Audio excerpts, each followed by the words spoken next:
States bid to host Expo 2027 in Minnesota. The Secretary reaffirmed the U.S. government's strong support for the bid and our commitment to making Expo 2027 a success. The Secretary and the other officials also discussed the theme, Healthy People, Healthy Planet, Wellness and Well-Being for All, and that advances that an expo in Minnesota could make, exploring medical and environmental innovations. The Secretary conveyed the enthusiasm centered on Minnesota and the excitement of bringing the World's Fair back to the United States in the heartland of America. One other thing I wanted to offer, on behalf of the department, wanted to offer a sincere thanks to the journalists in this room and around the world who continue to accurately report on Russia's ongoing war against Ukraine, especially in talking about the enormous and increasing human costs.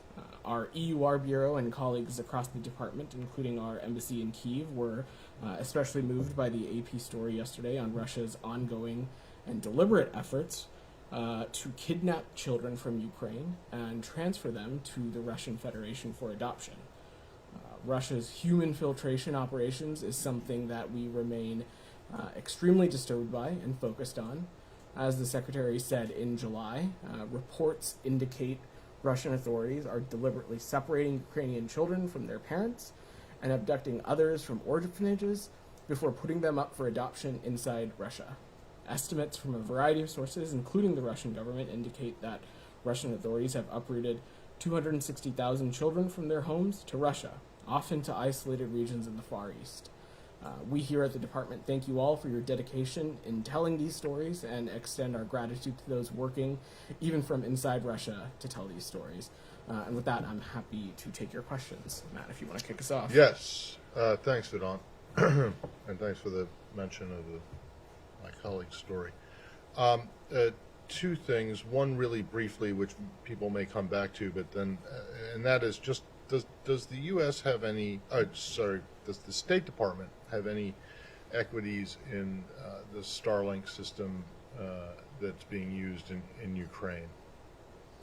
So I'm aware of those reports, the press reports specifically on Starlink, and I would refer you to my Pentagon colleagues to speak to specifics. But in general, the U.S. has provided significant assistance to Ukraine to maintain its internet infrastructure and connectivity, as well as cybersecurity in the face of kinetic and cyber attacks from the Kremlin.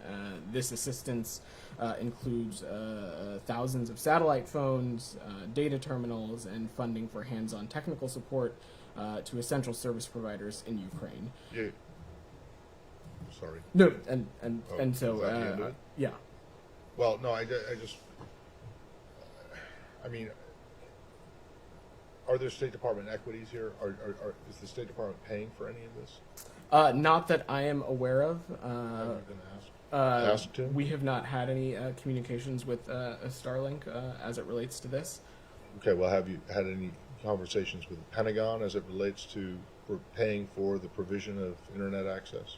Not that I'm aware. I don't have any update to offer on that. I'll let other people come back to that. I just want to get one quick one in on Haiti. Sure. And that is, so it's been a week now since Prime Minister Henry made his request, and pretty much nothing has been done, although I see, at least in terms of a multinational force and enforcing a humanitarian corridor, although I see that USAID announced a couple hours ago that they're sending a DART team, which is well and good, and I'm not going to try. I'm not even going to. I won't denigrate the impact that a DART team can have, but that's 7 people, and it's basically like firefighters and rescue personnel and people who analyze and assess what can or should be done after a natural disaster or other kind of disaster.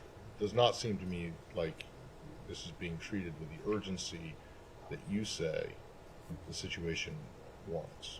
Well, can you give us any kind of an update on what the administration's thinking? Well, I would disagree a little bit with that characterization. I think this is something of great importance to the department. As you know, Assistant Secretary Nichols just returned from leading an interagency delegation to Haiti, where they met with Prime Minister Henry and private sector leaders, as well as broader civil society groups, to continue to discuss how the U.S. government can continue to provide not only various forms of assistance, but also promote accountability for those responsible for some of the criminal acts that we're seeing. We are in receipt of the government of Haiti's appeal for security assistance to address the humanitarian crisis. We're currently reviewing that. I don't have any updates to offer, but these things take time. But we remain in close touch with our partners and allies in assessing next steps. In terms of things that we've done, though, Matt, the Coast Guard dispatched on Wednesday one of its major cutters to patrol offshore near Port-au-Prince. As you noted, yes, there's a DART team in Haiti now from USAID. We also are working closely through the CDC and USAID with Haiti's Ministry of Public Health as it relates to the cholera outbreak, and it's something that we continue to remain deeply engaged on. And I have no doubt we will have further updates to offer on this in the days ahead. Okay, and I'm sure you will. And I'm not trying to.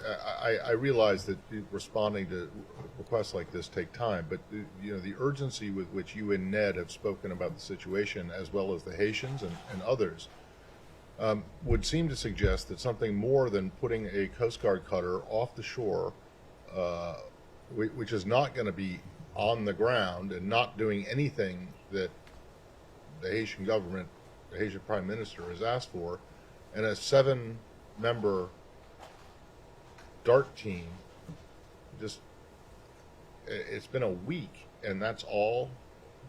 I wouldn't say that there's just that's all. In addition to that, in conjunction with our partner Mexico, we've also circulated a draft resolution on specific measures that'll enable the Security Council to. Well, I'm sure that draft resolution challenges. will help a lot of people in Pétionville and Cap Haitian with cholera. In addition to this, Matt, you raised this last Friday, and over the course of the weekend, we had an assistant secretary and a delegation in country discussing these various important issues. We are moving as quickly, as diligently, and with as much urgency as we can. We recognize that this is a very pressing issue. There are some serious humanitarian concerns at stake, and from sanctions to USAID's DART team to other measures, this is something we continue to remain deeply engaged on, and I have no doubt we'll have more to share in the days ahead.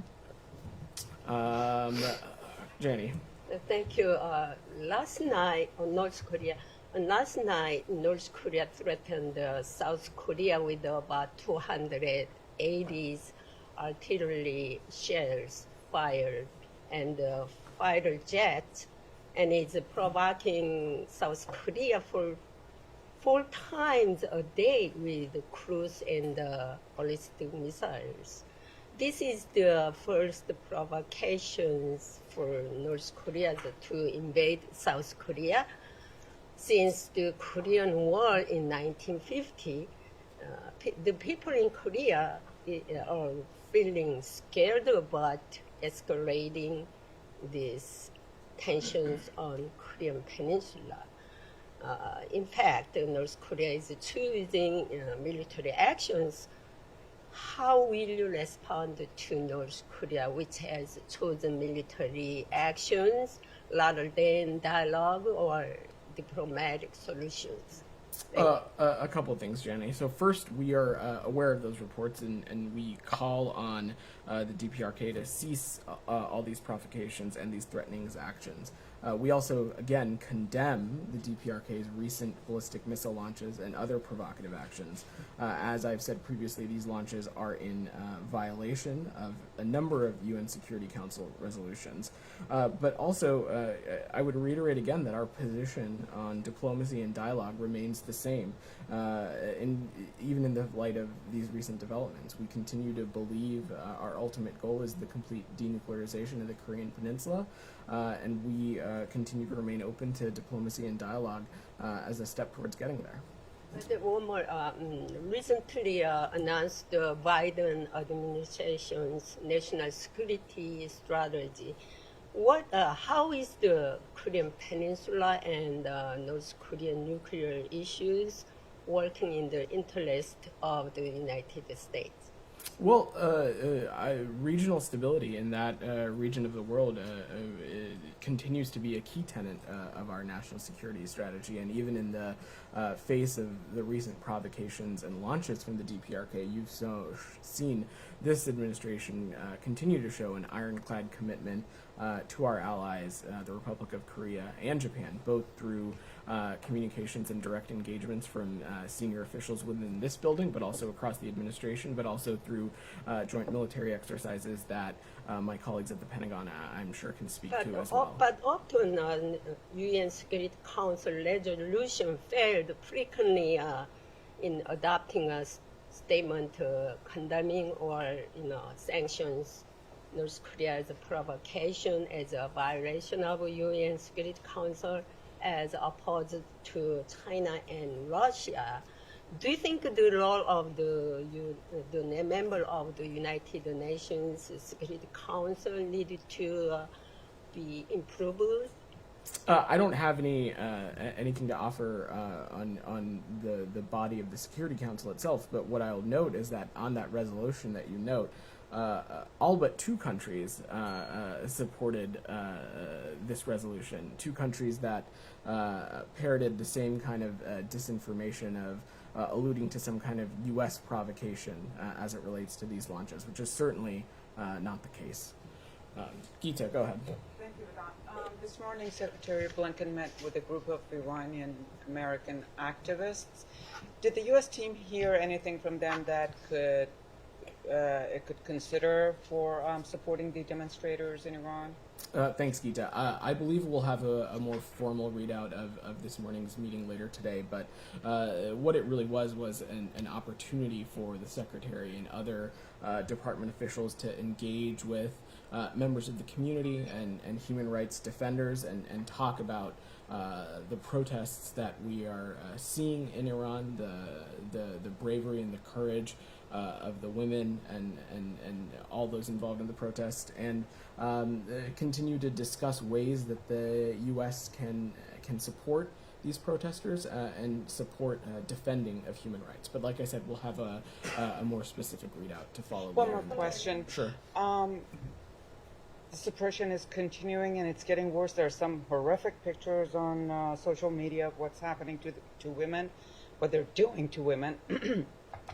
Today, the U.S. Commission on International Religious Freedom called on the Biden administration to spearhead the establishment of a UN Commission of Inquiry into Iran. Would the Biden administration think it would be useful, and would it consider it?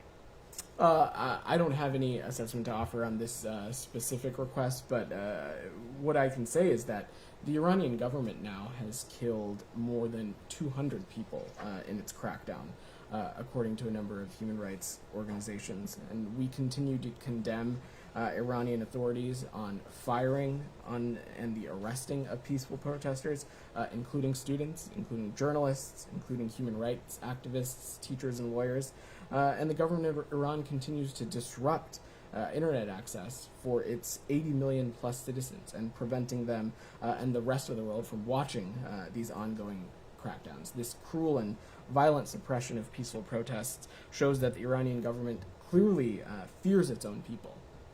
Nadia. Thank you. I have a follow-up on Iran and a quick question on Saudi, and I have to go, I have a live shot. Sure. So on Iran, there have been criticism against the Obama administration at the time that they did not support the Green Movement enough. Do you believe that this administration supporting the Iranian protesters, especially that you put human rights, democracy, and freedom of expression on the top of the agenda. That's number one. On Saudi, or if you want to answer this. Sure, let me, and then I'll let you answer your next question. So, since these protests began, the U.S. has taken several concrete steps. First, we sanctioned the so-called morality police and its senior leadership for their roles in the death of Mahsa Amini while she was in their custody.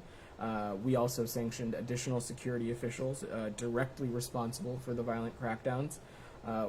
On top of that, we sanctioned additional security officials that were involved in perpetrating the violence, including Iran's Minister of the Interior. We also sanctioned Iran's Minister of Communications for his role in shutting down and disrupting Iranian people's access to internet. And also, as you all know, we issued the General License D2, which opens the door for a number of U.S. Companies to be able to bring their services into Iran and allow the easier flow of access and information so that the Iranian people can not only better communicate with themselves, but also with the outside world. And as we've seen, U.S. technology companies are already taking up that charge, and a number of them are taking steps to deploy their services in Iran. On Saudi, just quickly, the Saudi Foreign Minister, Prince Faisal bin Farhan, in an interview with Al Arabiya, he said that the United States relationship with Riyadh is still strategic. Do you believe that you still hold the same standard, i.e. that the relationship with Saudi Arabia is built on mutual interest, and do you believe that it is still a partner when it comes to counter-terrorism or ending the war in Yemen or confronting Iran? Absolutely. As Ned, myself, others, the Secretary have spoken, we continue to have a multiplicity of interests as it relates to our bilateral relationship with the Kingdom of Saudi Arabia. And of course, a big piece of that is a security relationship, one that is important towards regional stability, but also approximately or more than 70,000 American citizens live in the kingdom. And so we continue to keep in mind their safety, but also the broader national security interests of the United States in the region, and in ensuring that the steps that we take do not infringe on those interests either. Simon. The Iran answer that you just gave. Sure. Just specifically on those measures that you said the administration has taken, I wonder on the general license, you said a number of companies are moving. Is there any sort of specifics you can give us? Which companies, how many, and what kind of services you're aware of? Has there actually been an American company that is now offering internet services that couldn't do it before that general license? Well, we will let private sector companies specifically speak to their own endeavors in the country, but what I can say and what I would reiterate again is that tech companies are already taking up the charge and providing new services in Iran as a result of that license. I will see if we have any specific metrics that would be appropriate for us to offer, but again, I will let these companies speak specifically for themselves.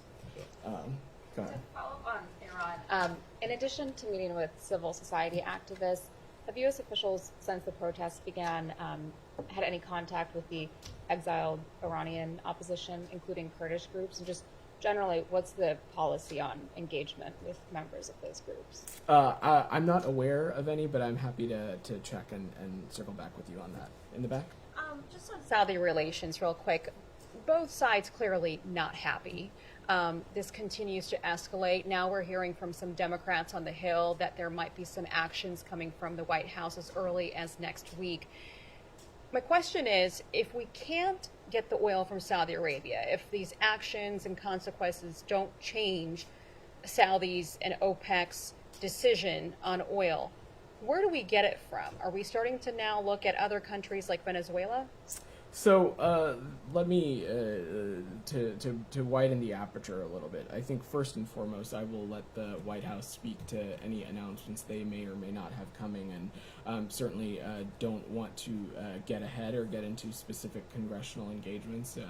Over the course of the past week, we of course have seen a number of ideas come forward as it relates to our relationship, but I think the bigger picture here is that the president, since taking office and even since when he was a candidate, has been quite clear that the president needs a different sort of relationship with Saudi Arabia. And under the auspices of the energy conversation, we've also been quite clear that over the course of this administration, that supply should meet demand. And as it relates to the diversification of our energy sources, I'm not going to get ahead or preview any kind of country that we're looking at or anything like that. But a big component of this, of course, as we talk about a transition to a clean energy future and a less reliant on foreign fossil fuel, is of course the Inflation Reduction Act, which colleagues at various other agencies can speak to the specific metrics. But we've also been clear-eyed that as an administration, we need to slowly pivot away from this reliance and make investments in renewable energies that will allow us to keep up with our supply and demand. Saudi Arabia has been a longtime strategic ally, one of our most important allies in the Gulf. Shouldn't cooler heads prevail in this moment? As I just said, addressing to Nadia's question, we of course have a multiplicity of interests with our bilateral relationship with Saudi Arabia. Of course, a component of that is the energy conversation, but another big aspect of that is, of course, the security piece and the role that they play in regional stability, as it also relates to the safety of more than 70,000 American citizens who live in the kingdom. Saeed. Thank you. I heard you say what you said about Iran, and maybe one day someone from behind that podium will recognize the courage of the Palestinian people, that day after day faced a monstrosity called a military occupation, a very brutal one at that. You mentioned about the brutality of the Iranian regime, that they continue to arrest journalists, human rights activists, teachers, students, and so on. This happens on a daily basis for the Palestinians. It's been happening for decades. So perhaps one day you guys will recognize that and do something about it. But with that, I want to ask you, there's an operation that has been ongoing since last March. It's called Breaking Waves, in which the Israelis attack communities day after day, night after night. It has become routine. The death of Palestinian children, teenagers, today there were two, tens of bystanders and regular citizen residents and so on. They don't have citizenship. Daily get arrested and so on. And I have not seen any effort on your part, a serious effort, to stop this craziness that is conducted by the Israeli army. So a couple of things, Saeed. First and foremost, we remain deeply concerned by the worsening situation in the West Bank, including some of the anecdotes that you shared. Just this month alone, at least 21 Palestinians, including at least 7 children, and 4 Israelis have been killed. This is horrific, and it must stop. And the deaths of soldiers and children alike are unacceptable. And this also includes preventing all forms of violence and incitement. And we are calling on all parties to do everything in their power to de-escalate the situation, which we believe is in the interest of Israelis and Palestinians, but also the region more broadly. And as we have said for a long time, we urge the parties themselves to contain the violence. While the U.S. and other international partners stand ready to help, we can't substitute that for vital engagement between the parties to mitigate the conflict. Let me follow up with your permission, or your indulgence. Now, in the national security strategy, it mentioned the two-state solution, various negotiations and so on. But you have not taken any steps to really effectuate that in any way, shape, or form. Now, why are you not taking an initiative to start these negotiations if you are committed to the two-state solution? Saeed, we are incredibly committed to this, and officials from within this building and across the administration are deeply engaged on this matter. We don't read out every single one of those engagements, but it continues to be something that this administration is deeply committed to. It's something that Assistant Secretary Leaf is committed to, Ambassador Nides, others. It's something that the president spoke to during his travels, that the United States is deeply committed to the goal of a two-state solution, two states along the 1967 lines with mutually agreed swaps. We've also been clear again that Israelis and Palestinians equally deserve to live safely and securely and enjoy equal measures of freedom, justice, prosperity, and democracy. And we're going to continue to remain deeply engaged on these efforts. I just Alex. want to mention that the Israelis have arrested chairman of the theater group, the Freedom Theater Group in Geneva, for no apparent reason, and they just keep renewing his administrative detention. Do you have any comment on that? I've seen those reports. I saw them right before I came out, but I don't have anything additional on this. We're happy to check with the Bureau and see if we can get you anything. Alex. Thank you. I have two questions, but before that, one follow-up on internet access question. Please share with me. Which actually is about both Iranian-related question and also Matt's question. The Pentagon spokesperson said that the administration is going to discuss this topic with industry companies. I know the secretary is headed to California next week, and as you put it out in your statement, that he's going to discuss tech diplomacy in advancing U.S. national security. Are any of these topics will be part of that? I would not imagine that the secretary will raise this directly in some of the laboratories and facilities that he's touring. That line that you read out is in reference to the dialogue he's going to hold with Secretary Rice at Stanford. But again, I don't want to get ahead of the trip, and there will be open press components of it, and I'm sure we'll have more information closer to. May I get your reaction to Putin's threatening to shut down humanitarian corridor, even though he's entertaining some so-called terror act and other reasonings? But what is the administration's reaction to the fact that he is talking about? Are you speaking about the grain initiative specifically? Yes. Got it. So, look, to take a step back, this grain initiative has been a benefit. Desperately needed food and fertilizer has been able to flow from Ukraine's ports and get to markets and countries that need it. The world also, candidly, has benefited from access to Russia's export of food and fertilizer, which have never been included in our sanctions. And so on October 7th, the EU clarified this in formal guidance, and we welcome this step. And frankly, any talk of disrupting this agreement is essentially a statement that people should pay more for food, and it's another effort of President Putin to weaponize food. So we would take great issue with that. Thanks so much. And last on conflict, Putin also, actually there have been some conflicting statements coming out of Russia lately, but Putin was talking about some sort of goodwill in terms of, in response to the territorial conflicts, although he forgot to mention Ukraine in his statement. But my question is about Armenia, Azerbaijan. There's lack of reluctance when it comes to, Russian officials criticizing the West and its mediation efforts, on Nagorno-Karabakh issue. And Zakharova said 2 days ago that, the West is trying to replace us or trying to steal our mediating efforts. They also are, offering some counter, mission from CSTO, vis-a-vis the EU mission. Two questions. One is, do you have any concern on your end that Russia might jeopardize once again the process that you guys have been putting together? And secondly, where is Ambassador Ricker doing these days? A couple things. First, on the second part of your question, I don't have any updates for Ambassador Ricker's travel beyond. I think we discussed some of this last week, but we'll check if we have an update.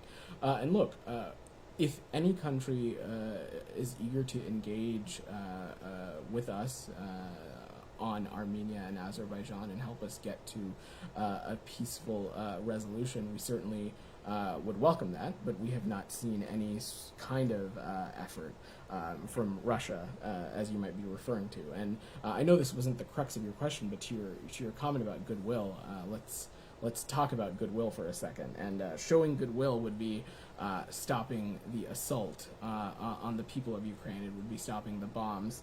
It would be stopping the shelling of hospitals and stopping the kidnapping of children. These things are not goodwill. So, go ahead. Any comment on the new president in Iraq and also the new designated prime minister? Sure. So we welcome the Iraqi Council of Representatives election, and as the president of Iraq, we also note that President Rashid named Mohammed Shia al-Sudani as the prime minister designate, and as Iraq's political leaders form a new government, we urge them to bear in mind the will of the Iraqi people who voted for the government responsive to their needs. I want to use this opportunity to also reiterate our commitment as the United States in partnering with the people in the government of Iraq to advance our many shared priorities, and we look forward to continuing to work with them and have strong cooperation between our two countries. Thank you. Any being close to Iran? So we're prepared to work with any government in Iraq that puts Iraqi sovereignty and the best interests of the Iraqi people at the heart of its own agenda. One last question. Sure. On Saudi Arabia, whenever people talk about implications of OPEC decision on Saudi Arabia, we hear in Washington about banning or stopping arms sales to Saudi Arabia. In the past, we have seen whenever Gulf countries were denied of U.S. arms, they turned to China. How confident are you that any of such move would be effective against Gulf countries to make them divert their course? Well, like I said, I don't have any specific actions to preview and don't want to get ahead of the ball here.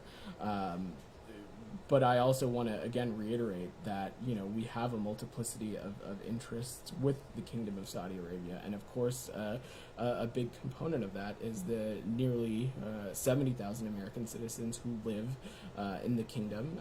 And, of course, their security is of great importance to this administration, and we certainly wouldn't want to do anything that impedes on their security, but also on the United States' own national security in the kingdom or in the region itself. But again, I don't want to get ahead of any actions that many might be speculating upon.